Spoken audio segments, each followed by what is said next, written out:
Hello and welcome to channel. आज हम बात करेंगे एनीमिया की। एनीमिया क्या है और इसका क्लासिफिकेशन कैसे होता है। तो पहले देखते हैं एनीमिया क्या है। एनीमिया ब्लड डिसऑर्डर है जो कि कैरेक्टराइज्ड होता है आरबीसी काउंट में रिडक्शन, एचबी कंटेंट में रिडक्शन और टेक सेल वॉल्यूम में भी रिडक्शन। अब आरबीसी काउंट, हीमोग्लोबिन कंटेंट और पीसीबी में रिडक्शन क्यों होता है? क्योंकि आरबीसी के प्रोडक्शन में रिडक्शन, आरबीसी डिस्ट्रक्शन में इंक्रीज और बॉडी से एक्सेसिव लॉस होना ब्लड का।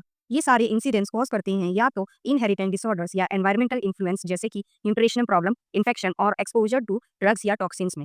अब आते हैं क्लासिफिकेशन ऑफ एनीमिया पर। एनीमिया क्लासिफाई होता है दो तरीके से, पहला मॉर्फोलॉजिकल क्लासिफिकेशन और दूसरा इटियोलॉजिकल क्लासिफिकेशन। पहला मॉर्फोलॉजिकल क्लासिफिकेशन, ये डिपेंड करता है साइज और कलर आरबीसी के। आरबीसी का साइज डिटरमाइन होता है मीन कॉर्पुसुलर वॉल्यूम यानी एमसीवी से, जो कि एवरेज साइज या वॉल्यूम को मेजर करता है।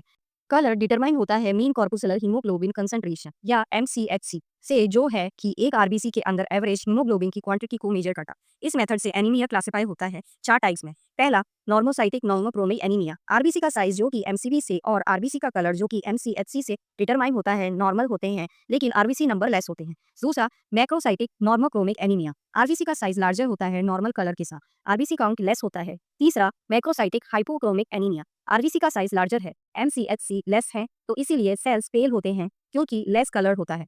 चौथा माइक्रोसाइटिक हाइपोक्रोमिक एनीमिया, आरबीसी का साइज स्मॉलर है लेस कलर के साथ।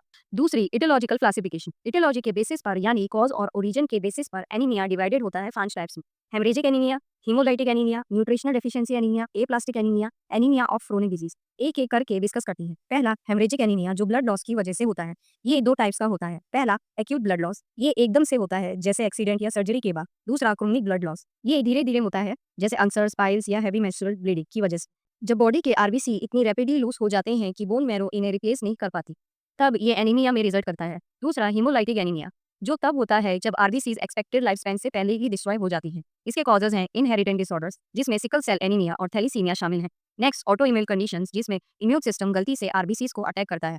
नेक्स्ट इन्फेक्शंस और टॉक्सिन्स जैसे कि मलेरिया या सर्टेन ड्रग्स आरबीसी को डैमेज करते हैं। ये टाइप के एनीमिया में आरबीसी डिस्ट्रक्शन की स्पीड प्रोडक्शन से ज्यादा होती है। तीसरा न्यूट्रिशनल डेफिशिएंसी एनीमिया, जो बॉडी में एसेंशियल न्यूट्रिएंट की कमी के कारण होता है। कॉमन डेफिशिएंसी है आयरन डेफिशिएंसी, सबसे कॉमन टाइप जो आरबीसी के लिए जरूरी हीमोग्लोबिन बनाने में कमी करता है।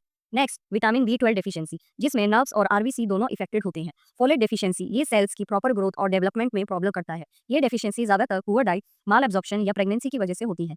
चौथा एप्लास्टिक एनीमिया, जो तब होता है जब बोन मैरो आरबीसीज, डब्ल्यूबीसीज और प्लेटलेट्स प्रोड्यूस करना बंद या कम कर देती है।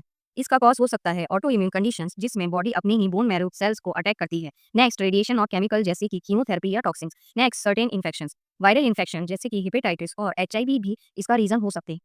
पांचवा एनीमिया ऑफ क्रोनिक डिजीज, जो लॉन्ग टर्म इलनेसेस के कारण होता है। ये डिजीजेज आरबीसी प्रोडक्शन को अफेक्ट करती है या इनका लाइफ स्पैन को कम कर देती है। कॉमन कंडीशन है जैसे कि chronic kidney disease, rheumatoid arthritis, cancer और लॉन्ग टर्म इन्फेक्शंस जैसे कि ट्यूबरकुलोसिस। अगर आपको ये वीडियो पसंद आई हो तो चैनल को सब्सक्राइब करें, वीडियो को लाइक और शेयर करें।